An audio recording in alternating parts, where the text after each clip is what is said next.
আজকের রান্নাতে কি যে হলো, লবণ দিছি কিনা আমি ঠিক মনেই করতে পারতেছিলাম না। আমার বারবার মনে হচ্ছিল ভিডিওটা অফ করে আমি আবার পিছনে দেখে আসি আমি তরকারিতে লবণ দিয়েছি কিনা। বাজার থেকে চিংড়ি মাছ কিনে নিয়ে আসলাম বড় বড়। এখন এই চিংড়ি মাছ দিয়ে কি মালাই করব নাকি কি করব আমি চিন্তা করতেছিলাম। না, আজকে একটু ঝোলই রান্না করি বা রসা। তেল দিলাম, গোটা জিরা দিলাম, ভালো করে জিরাটা ভাজা হয়ে গেলে মশলা দিলাম, পেঁয়াজ, রসুন আর শুকনা মরিচ বাটা, না ব্লেন্ড করা। তার সাথে হলুদ দিলাম, খুব ভালো করে মশলাটা কষিয়েই পানি দিয়ে দিলাম, দিলাম লবণ।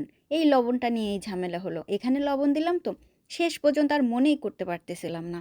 তারপরে বেশ খানিকটা পানি যখন কমে আসলো, ঝোলটাও অনেক মজা হয়ে আসলো, তখন দিয়ে দিলাম চিংড়ি মাছ। চিংড়ি মাছ কয়টা দিলাম তা কি কেউ বলতে পারবেন? চিংড়ি মাছ কিন্তু একেবারে শেষের দিকে দিয়েছিলাম, মিনিট 4-5 জ্বালিয়েই কিন্তু রান্নাটা হয়ে গেছে। কোরিয়ান চিংড়ি মাছ খুব বেশি জ্বালাতে হয় না, তাহলে একবার গলে শেষ হয়ে যায়। 7টা চিংড়ি মাছ রান্না করেছিলাম, আর এই চিংড়ি মাছটা দেখেন কেমন হয়েছে। ওই যে আমাদের দেশের খই গাছ আছে না, খই দেখেছেন, ঠিক ওই রকম হয়ে গেছে।